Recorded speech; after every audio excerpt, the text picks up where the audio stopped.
to the PT on Ice Daily Show. My name is Christina Previtt. I am one of two lead faculty for the monitored management of the older adult curriculum. I am so excited to be here with you on this beautiful day morning. Ran in here kind of a little disheveled. That is totally okay. If you guys are looking to jump into any of our modern management curriculum, we are starting our next cohort of modern management of the older adult online essential foundations on the 3rd of March, so only a couple weeks away. We are almost half full with that cohort, so if you are thinking about jumping on, I encourage you to do so. Our advanced concepts isn't going to be starting again until the fall. And we have a whole slew of live courses that are going to be coming up. We are in Aiken, South Carolina at the end of February. Then you're going to see me at the Sampler. I hope you guys are jumping on to the Sampler. We're going to be there at the end of March in Nashville. And then we're in Victor, New York, 17th of April. And then we are at Onward Charlotte in Charlotte, North Carolina at the end of April on the 23rd, 24th. Hello. Lots of chances to catch us. I'm doing great this morning. Thank you. Lots of chances for us to interact and connect and talk all things Jerry PT. So I'm super excited about that. Okay.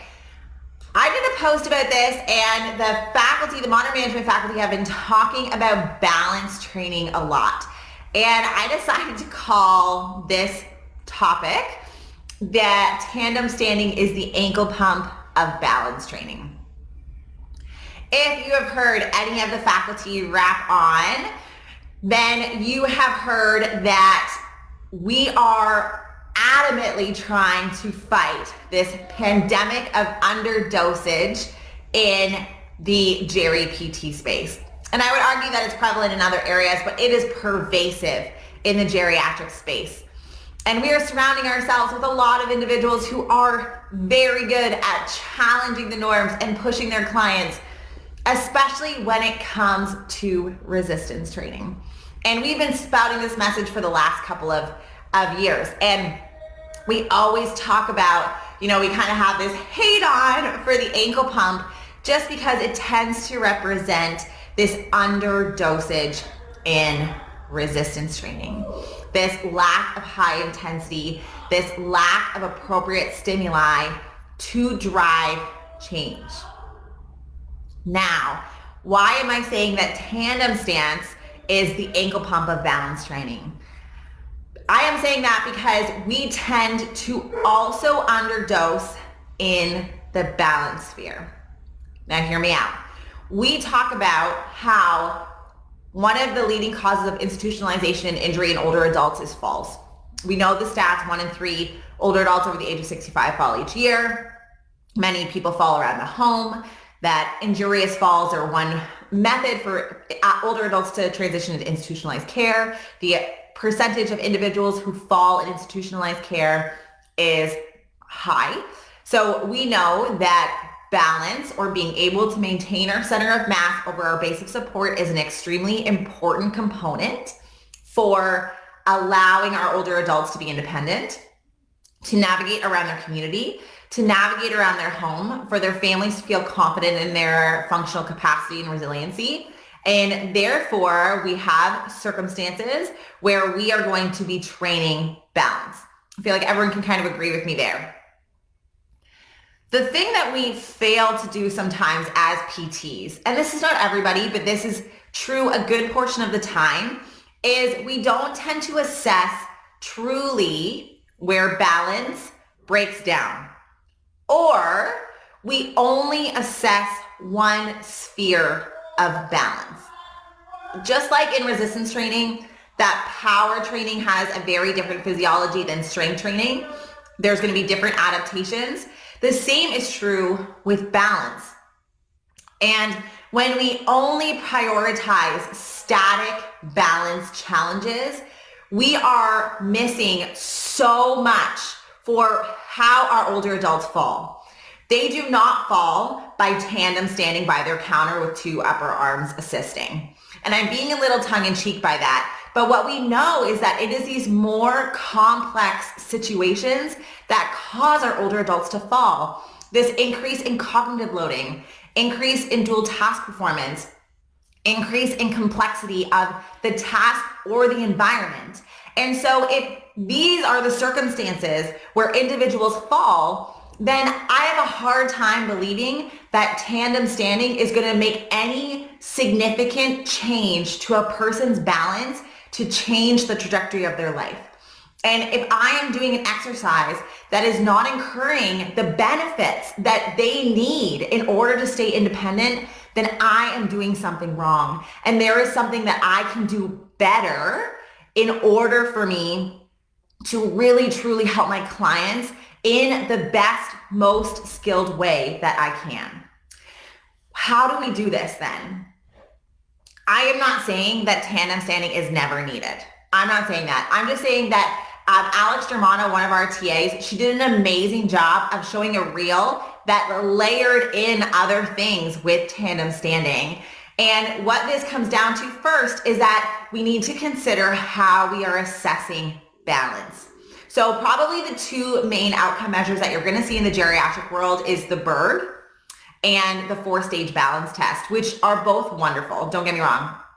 These are great assessments for static balance. The Berg with some of the transfers and things like that, you're going to get a bit more of a dynamic sense of where a person's balance will break down, which is great. How do we assess dynamic balance? How do we assess these different avenues? And we have talked on the podcast before, if you've been following us, about different outcome measures that we can use. One that I really love because it's really easy to implement is the tug versus the dual task tug. So what that means, we all know what the timed up and go is, where you stand up from a chair, go 3 meters, turn over a line, come back and sit back down. Awesome.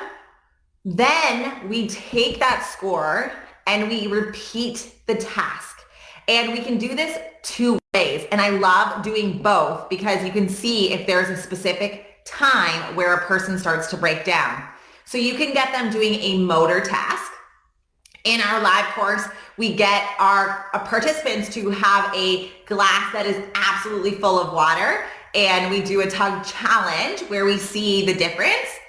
And that added motor task, that added complexity will slow down the tug. And if we see a certain discrepancy, then we know that this is where we may see a bit more of a breakdown of a person's balance. So that's number one. We can put in the dual task tug. The other thing that we can do is we can put in a cognitive load. So we have our motor loading and then we have our cognitive loading. And you can argue that the dual task is also a cognitive task, but where that's going down the rabbit hole of nuance. But in the cognitive loading, you can add like a category task. I want you to do the tug while also naming any barnyard animal that you can think of, or name your favorite books or the last couple of movies that you've watched or what you're watching on Netflix, and add that cognitive component to it. And again, see the differences between the standard tug and adding a cognitive load. And so if you have a person with a 13-second tug, we already know that they're kind of on the threshold for a falls risk. But then they do a dual task tug and it takes them 30 seconds versus a cognitive tug that takes them 20. We're thinking, okay, we should probably be targeting dual task performance because that tends to be where their balance is going to break down the most. So that's number one. That's one way that we can do it. The other, and again, we teach this in the Modern Management, the Older Adult live course, is we teach the mini best. And we really love this assessment because it goes through the different types of balance. And it really transfers beautifully into treatment because it goes through static, dynamic, sensory, onboard, removing sensory stimuli, talking about eyes open, eyes closed. Are they relying very heavily on their visual field? You can start moving with head turns, looking at vestibular. All these different things are in that mini best test, which is so fantastic. And during the assessment, if you see, okay, as soon as I try and get them to navigate around obstacles, they really, really change the way that their gait is and how they navigate the walking task, we're going to start working on obstacles today. And so I love that when I can get such credible information around where their balance is going to break down and how we treat it. So that's number one, is if we are not assessing other aspects of balance, we aren't really going to know where their balance breaks down. And part of that is just taking a really good subjective around what were the circumstances relating to a person's fall, and not just saying fell in the kitchen while trying to get to their chair. It's like, what were the circumstances around that they can remember? What were they trying to do? Who was in the room with them? Were they talking? Were they busy? Were they tired? Were they fatigued? All of these things are going to say, all right, well, maybe it's a fatigue issue when we actually need to be working on more strengthening so that they don't have to eccentrically fall when they're doing a sit to stand, because they have more resiliency and it's not actually a balance issue. And so the subjective on top of some of these objective measures can be really, really comprehensive for giving us an idea about what is happening when it comes to falls prevention and how we can target these falls interventions specifically for our clients so that we are making sure that we're optimizing their resiliency as much as possible. The last thing I'm going to talk about is the intervention piece. And we tend to focus on static balance, and we need to be focusing on how are we prescribing balance. One of the questions that we ask in our Essential Foundations course that's always a challenging question for many is, how do you objectively measure balance? And it's not a necessarily straightforward question, but it's an important one, because if we don't have a way to know if our client's balance is significantly being challenged, then we're not going to see that progressive overload. We're not going to see that change in their balance confidence, because you have to be just at the edge of that comfort zone. Therapeutic alliance and all those safety things, obviously there and accounted for, but we need to make sure that our client is feeling like they are having to put in effort to prevent themselves from falling. And for some of our deconditioned clients, I know that people are going to come at me and say, well, tandem standing is doing that. I was like, but when in their day are they tandem standing? You could probably get them to the threshold of their balance by getting them dual task training, functional reaching, doing some tasks where they're pushing a weight out in front of them, which would be simulating trying to grab a glass, doing a step up by a counter and lifting overhead, where they're actually reaching as far as they can, which is very similar to trying to grab something out of the top shelf and losing their balance on a step stool, which happens with a lot of our older clients. Heck, happens with a lot of our younger clients. All of these things are probably a bit more beneficial. They're going to give us that more bang for your buck that we are thinking about, especially when our time with our clients are so limited. Their capacity or their amount of work that they can do in a session. If they are extremely deconditioned and I have like 2 exercises that I can give them in that day before their fatigue level is too high, tandem standing is not going to be my priority numero uno. It is going to be what happens when they fall. Like, am I going to be doing reaching tasks? All these types of dual tasking, those are going to be my primary sources, because I just don't have a ton of time with them. They don't have a ton of stamina for me to be able to be adding and layering and putting fatigue into their program. Therefore, I need to, again, get those biggest bang for my buck exercises, and 99 times out of 100, tandem standing is not that biggest bang for my buck exercise, for sure. So how can we go forward? When we're thinking about objectively measuring balance, I am going to assume that you have done an extensive eval so that you know where your client's balance is breaking down, where you're going to prioritize. Are they actually just not strong enough, and that's where they're breaking down more than balance? That's another conversation for another day. But if balance is one of the things that is really needing to be improved, what sensory system do we need to work on? Do they have good proprio in their feet? Is there any loss of sensation in their extremities? Are they visually impaired and that's affecting their balance, and can we give them strategies? Is there vestibular dysfunction on board? Alex Germano is really pushed around vestibular fitness. Is it dynamic? Is it dual task? Is it cognitive?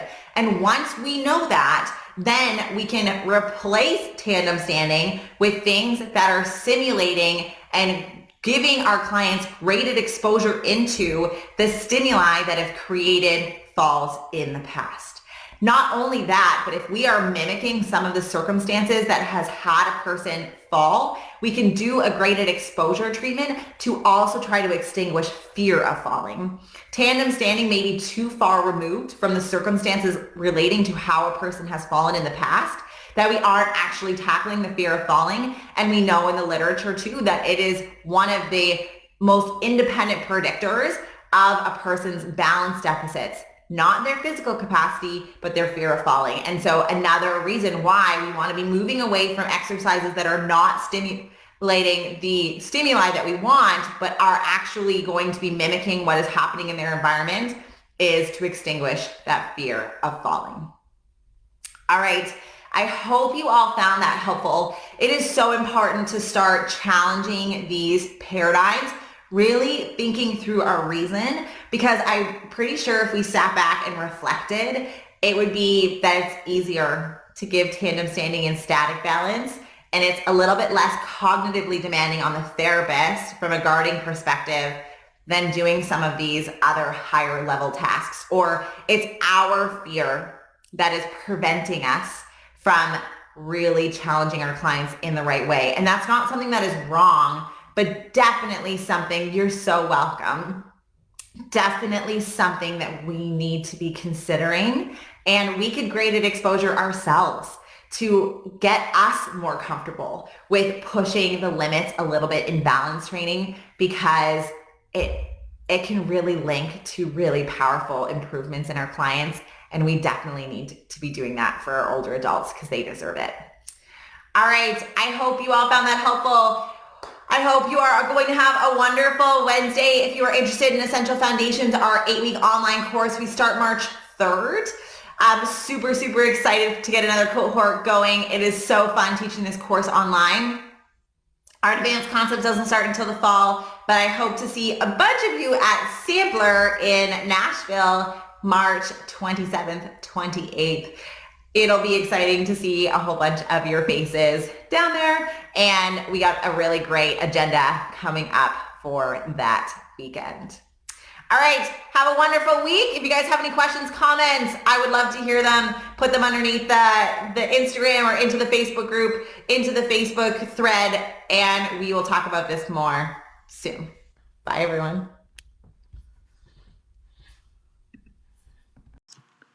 Hey, thanks for tuning in to the PT on Ice Daily Show. If you enjoyed this content, head on over to iTunes and leave us a review. And be sure to check us out on Facebook and Instagram at the Institute of Clinical Excellence. If you're interested in getting plugged into more ICE content on a weekly basis while earning CEUs from home, check out our virtual ICE online mentorship program at ptonice.com. While you're there, sign up for our Hump Day Hustling newsletter for a free email every Wednesday morning with our top 5 research articles and social media posts that we think are worth reading. Head over to ptonice.com and scroll to the bottom of the page to sign up.